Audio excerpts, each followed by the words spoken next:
Assalamualaikum warahmatullahi wabarakatuh. Perkenalkan, nama saya Salidi Fanur Aziza dengan NIM 220409500012.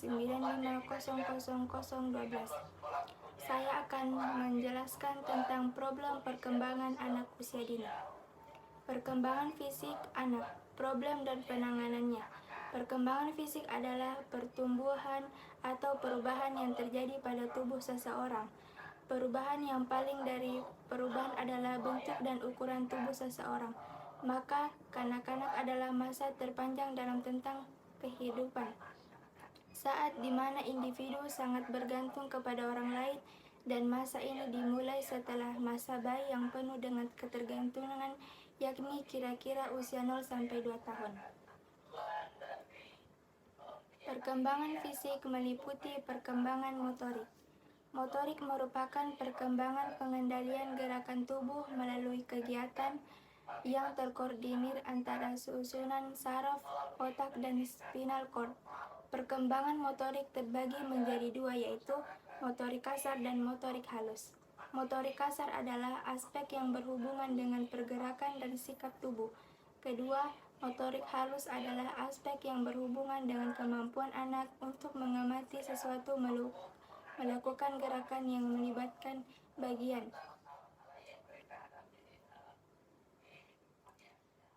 Faktor yang mempengaruhi perkembangan fisik antara lain faktor keturunan, faktor lingkungan, jenis kelamin, gizi dan kesehatan, status sosial dan ekonomi, dan gangguan emosional.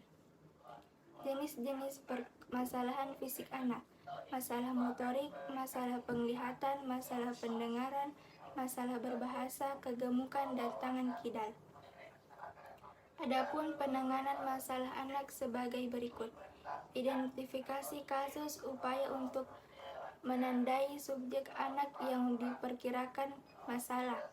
Kedua, identifikasi masalah, upaya mengetahui inti permasalahan anak. Ketiga, diagnosis, mengidentifikasi karakteristik serta faktor penyebab masalah yang dialami anak. Keempat, prognosis, langkah untuk merumuskan alternatif mengupayakan sesuai dengan karakteristik permasalahan yang dialami. Kelima, treatment, upaya pemberian bantuan sendiri. Dan terakhir, tindak lanjut kemungkinan langkah-langkah selanjutnya. Faktor-faktor yang mempengaruhi permasalahan pada anak: keluarga, lingkungan, masyarakat, dan media. Pengembangan nilai-nilai moral dan agama pada anak usia dini. Pembinaan akhlak agama sangat erat kaitannya dengan akhlak budi pekerti, sopan, dan mau mengamalkan ajaran agama dalam kehidupan sehari-hari. Diskusi filosofis Kilpatrick tentang pendidikan moral akan dalam karakter, nilai moralitas, dan agama. Pengembangan nilai moral dan agama dapat dikembangkan melalui metode sebagai berikut: metode bercerita, metode bernyanyi, metode bersyair, metode karya wasata, metode pembiasaan, metode bermain, metode outbound, metode bermain peran, metode diskusi, dan metode keteladanan. Suyadi juga menjelaskan perkembangan nilai moral agama dan moral anak usia dini. Anak yang berusia 5-6 tahun mampu menghafal Al-Quran, mampu menghafal gerakan sholat, menghargai teman, dan menyayangi adiknya. Analisis permasalahan perkembangan kognitif anak usia dini. Perkembangan merupakan perubahan yang mempengaruhi aspek fisik dan psikis yang merupakan kesatuan yang harmonis.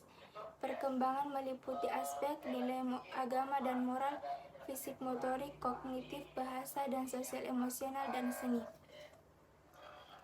Menurut Piaget terdapat 4 tahap kognitif dengan karakteristik masing-masing, yaitu sensori motor umur 0-2 tahun, praoperasional umur 2-7 tahun, operasional konkret umur 7-12 tahun, dan operasional formal umur 12-18 tahun. Sifat sistem dinamis kompleks yang ditetapkan pada pengembangan masalah makan. Pendekatan sistem dinamis yang kompleks mengidentifikasi siapapun yang berkembang. Literatur psikologis tentang karakteristik berikut. perakit lunak, embodied, dan bersifat iteratif. Sifat kompleks dari sistem dinamis membahas relevansinya untuk memahami perkembangan masalah gizi anak, perakitan lunak, perwujudan, kausalitas berulang, variabilitas intra-individu. Gangguan tidur pada anak usia dini. Gangguan tidur merupakan salah satu faktor resiko gangguan kesehatan pada anak. Dengan gangguan tidur sebagai penyebab masalah kesehatan mental, pendekatan longitudinal dan prospektif untuk mengumpulkan informasi berikut kohort anak-anak dari tahap perkembangan awal sampai remaja akan ideal. Depresi ibu adalah persisten yang dominan untuk masalah kognitif dan sosial emosional anak dari masa kanak-kanak hingga pra-remaja. Sanitasi yang buruk, paparan zat beracun, kurangnya stimulasi dan kognitif, malnutrisi ibu pada anak, infeksi dan stres lingkungan rumah, dan ukuran gejala depresi ibu adalah prediktor terkuat dari hasil kognitif dan sosial emosional prapubertas. Sekian yang sempat saya bacakan.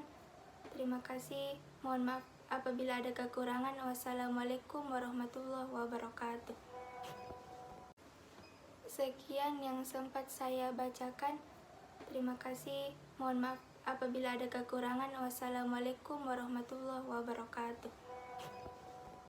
Bismillahirrahmanirrahim. Assalamualaikum warahmatullahi wabarakatuh. Perkenalkan, nama saya Nabila Mutmainah, NIM 220409501022, kelas 22D, Prodi Pendidikan Guru Pendidikan Anak Usia Dini, Fakultas Ilmu Pendidikan, Universitas Negeri Makassar. Mata kuliah Konsep Dasar Anak Usia Dini. Saya akan menjelaskan sedikit tentang problem perkembangan anak usia dini. Problematika perkembangan anak usia dini.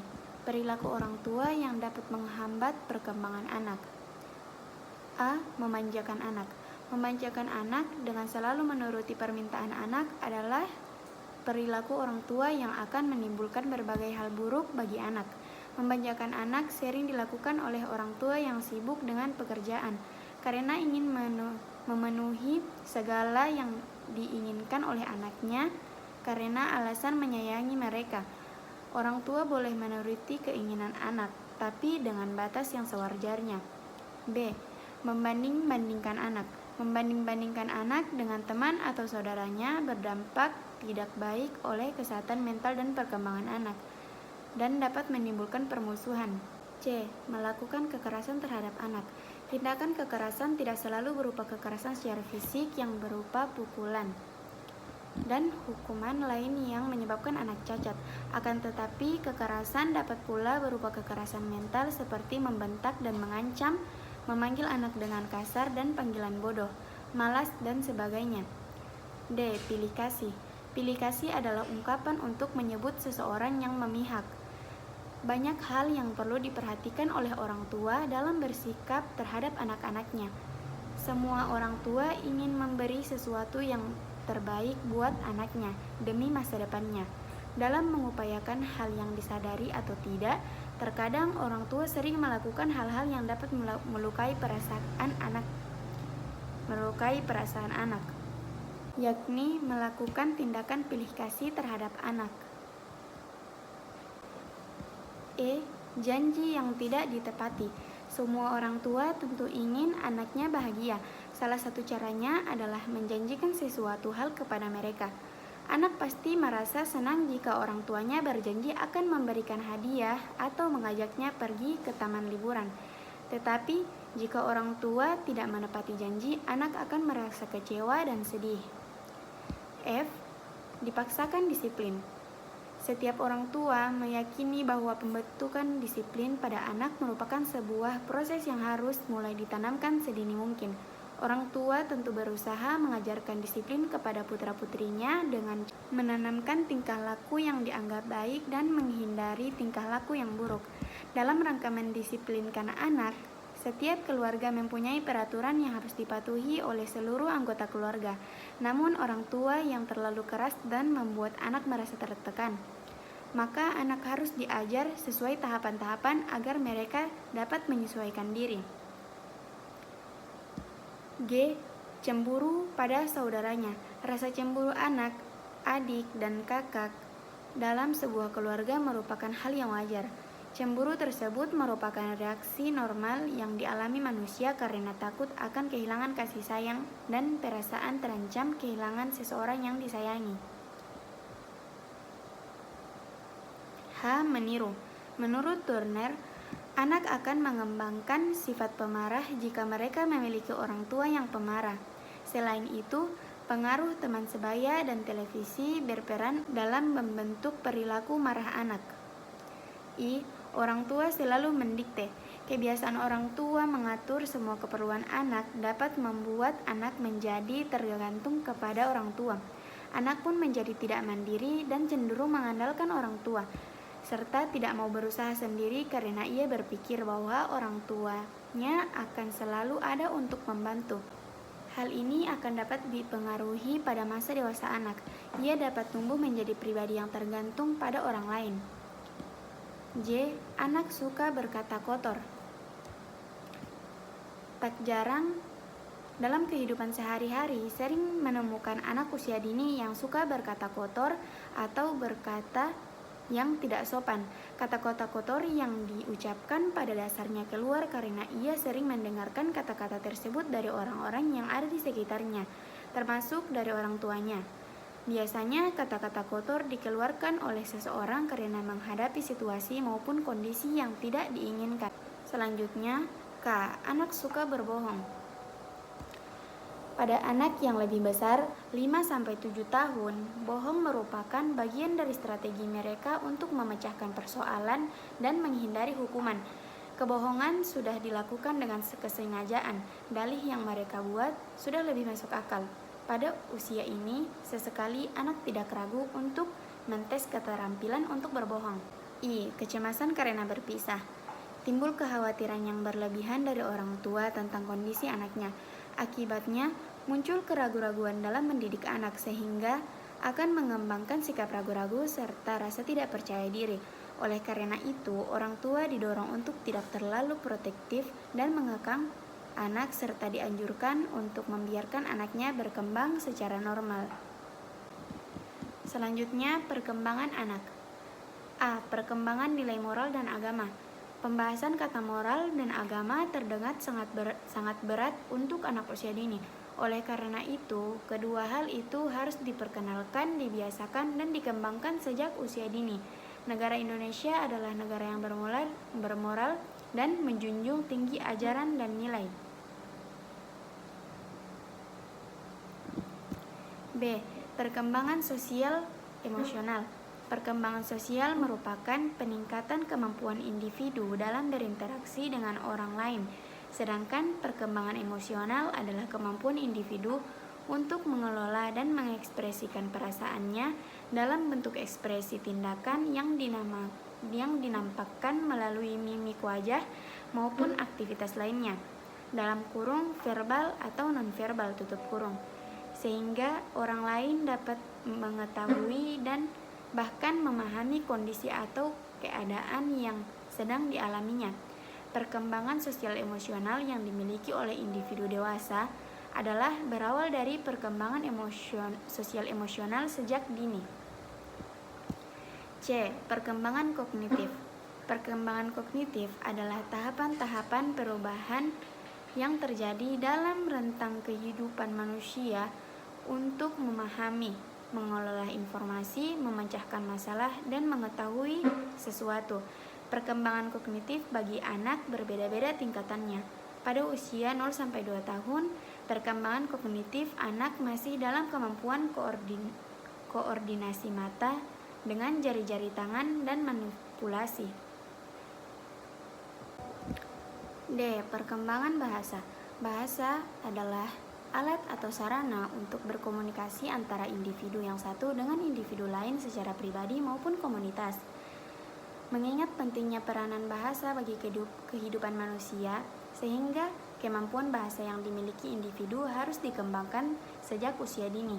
Kemampuan bahasa yang dimiliki oleh individu akan terus berkembang sesuai tahapan usianya, dan dipengaruhi oleh faktor tertentu yang mendukung dan menghambat perkembangan bahasa tersebut. Perkembangan fisik motorik. Perkembangan fisik motorik merupakan bagian penting dalam perkembangan aspek lainnya. Perkembangan fisik motorik harus distimulasi sejak usia dini karena berkaitan dengan keterampilan gerak yang akan memudahkan dan mempengaruhi keluasan gerak individu. Gerak motorik kasar terdiri dari gerakan motorik kasar berpindah tempat atau lokomotor, seperti berjalan, berlari, naik turun tangga, dan lain-lain. Gerakan motorik halus berupa gerakan manipulatif akan menghasilkan berbagai karya seni, contohnya membentuk dari plastisin. Terakhir, solusi perkembangan anak usia dini. Yang pertama adalah kesiapan orang tua. Kedua, membangun hubungan dengan anak. Ketiga, mendengarkan anak. Keempat, membiasakan memuji. 5. Peluk dan cintai anak. 6. Meningkatkan motivasi anak. 7. Kelilingi anak dengan lingkungan yang tenang. 8. Menekankan anak dengan hal yang positif. Baik, sekarang kami telah berada di penghujung materi. Mohon maaf jika ada kesalahan. Saya ucapkan terima kasih. Wassalamualaikum warahmatullahi wabarakatuh.